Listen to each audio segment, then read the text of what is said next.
covering Northern California. You're watching Action News Now, coverage you can count on. 4th of July is no holiday for firefighters, busy with 2 fires in Butte County this afternoon and 1 in Shasta County today. We have the very latest on evacuations. From Butte County to Shasta County, people are celebrating the 4th of July across our area. We'll show you how we're marking the holiday. But first, tracking breaking news, 3 fires have been burning in our area. 2 in Butte County, 1 in Shasta County. We first turn to Nathan Espindula covering the Grove Fire along LaPorte Road there near Bangor in southern Butte County. So Nathan, what's the very latest there?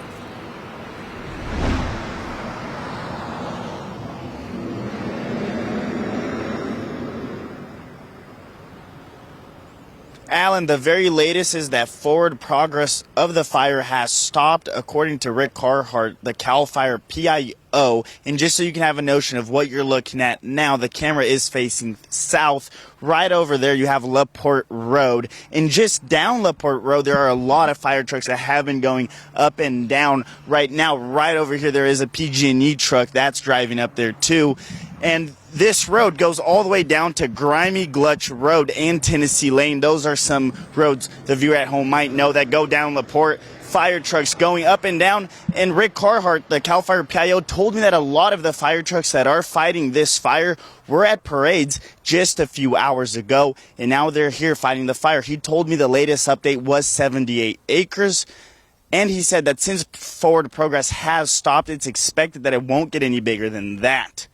Live in Bangor, Nathan Espindula, Action News Now. All right, thanks for that update. And we know that there's no containment, 78 acres, but no containment. Forward progress stopped. Evacuations are in place now. Order just for 1 zone, which is 925. Evacuation orders have been lifted for the district fire, also in Butte County, just a few miles north of Bangor. Some warnings are still in place, though. Now, this fire broke out just after noon today in the area of District Center Drive in the Wyandotte area of Butte County. The fire burned through about 42 acres. It is 30% contained. All evacuation orders have been lifted, but there are still 2 warnings in place. For a list of all the evacuation orders and warnings that do remain, we have links for you on our website, actionnewsnow.com. And all evacuations have been lifted for the Pine Fire burning in Shasta County. That fire burned about 5 acres just south of the city of Shasta Lake. It broke out just before 1 this afternoon. Now, according to the Shasta County Sheriff's Office, the first call came in at about 12:52 this afternoon. Heavy equipment like dozers were sent out there to clear brush, create lines to help stop the flames and help firefighters get some line around that fire. Let's get the latest now as we track all 3 fires. Here's a look over the Grove Fire in Butte County. This is a live look, just a bit of smoke now coming up from there. It's a lot better to see that than what we saw about an hour and a half ago, Howie, when it was a lot of smoke going up. Thank goodness they got those fires under control now. Yeah, firefighting personnel, they always do an amazing job, and they love it when Mother Nature can help them.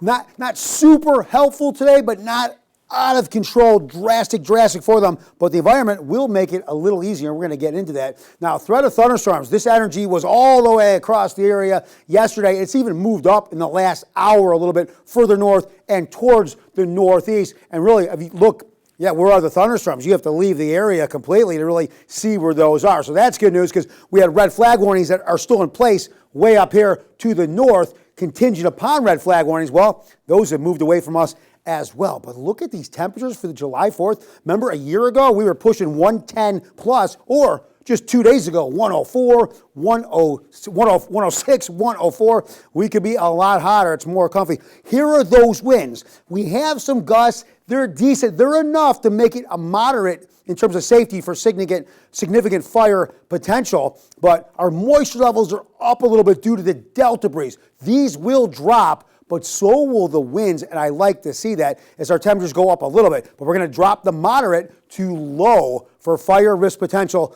by tomorrow, and we're also going to heat up. We'll talk more about that, Alan, coming up in just a few minutes. Thanks, Howie.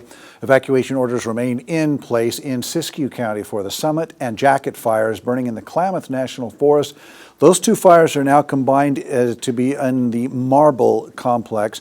Now, together they have burned 90 acres with no containment. The evacuation orders are highlighted in red in very remote areas, including Siskiyou County Zone 1414 as well as 1708. The warnings are highlighted in yellow, which include Siskiyou 2100B and Forks Zone 1709.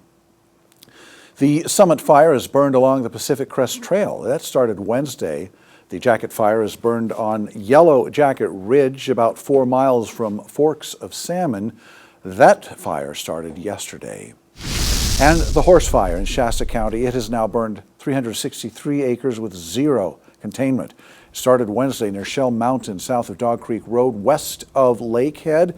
It is the largest of the 27 wildfires started by lightning in the Shasta Trinity National Forest. The fire season, of course, is clearly a situation where you want to be prepared in case your home is threatened. So know your evacuation zone. If you don't, go to our website or to our app, and we'll have links there for you so that you can find which zone is where your property is. New tonight, Tehama County Sheriff's deputies arrested a juvenile on illegal gun charges. They say they found this gun under the passenger seat after searching a car in Gerber, along with a loaded high-capacity magazine. The passenger admitted to owning the gun, according to officers. The car was towed, and the driver received a citation for driving without a license. Another unique parade. This one winds right down the middle of Highway 99 in Las Molinas. It is the 58th annual Las Molinas Parade for the 4th of July, one of the longest running in Northern California. Parade goers who we spoke with say they love this community event. The parade was awesome. There were so many awesome tractors in there. There was a lot of good floats. There was a couple Bearcats that were also cool, you know.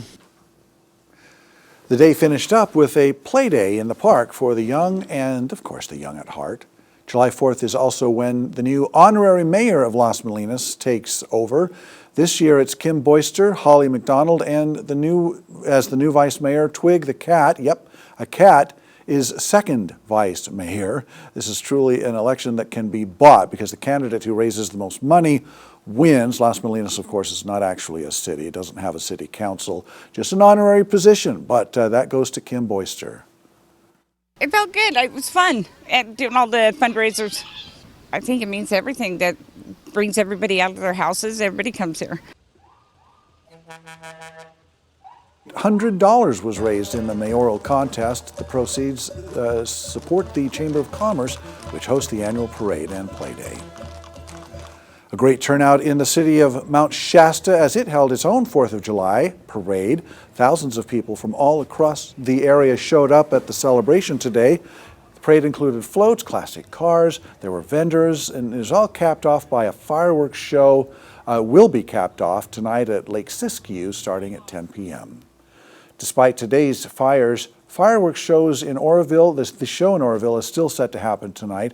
The fireworks will shoot off from the Table Mountain Golf Course starting 30 minutes after sunset. Tonight, the Freedom Festival is returning to the Reading Civic Auditorium. It starts at 5 and there will be food, fireworks.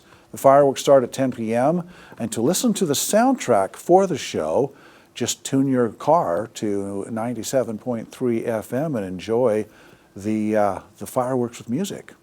Tonight, the Reading Area Bus Authority is offering free shuttles to the Reading Civic Auditorium for the Freedom Festival. The off-ramp to the Civic Center will be closed at 8 p.m. Shuttles will run from the downtown passenger terminal and the Canby transfer facility near the Mount Shasta Mall. Shuttles run every 20 minutes, starting at 6 p.m. to 8:30 p.m., then after the event, 10:15 to 11:30 p.m. In a time when politics often divide communities, thousands came together Thursday morning in downtown Chico to celebrate what unites them, Independence Day.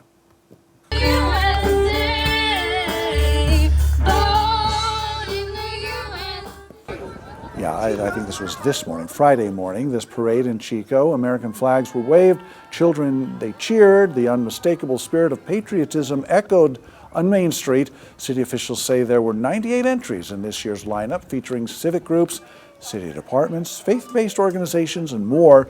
Parade goers loved seeing the community rally together to celebrate the nation's independence. Is it important to have these type of events? To keep our community together. Keeps, it's heavily separated right now. Parades like this help unite us?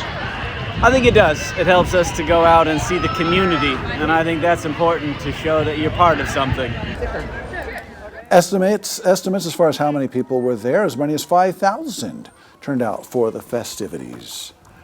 A July 4th tradition, the 1 mile parade took place this morning along historic Main Street in Chester, starting at Collins Pine Lawn and finishing by the Bidwell House. It's hosted by the Lake Almanor Area Chamber of Commerce.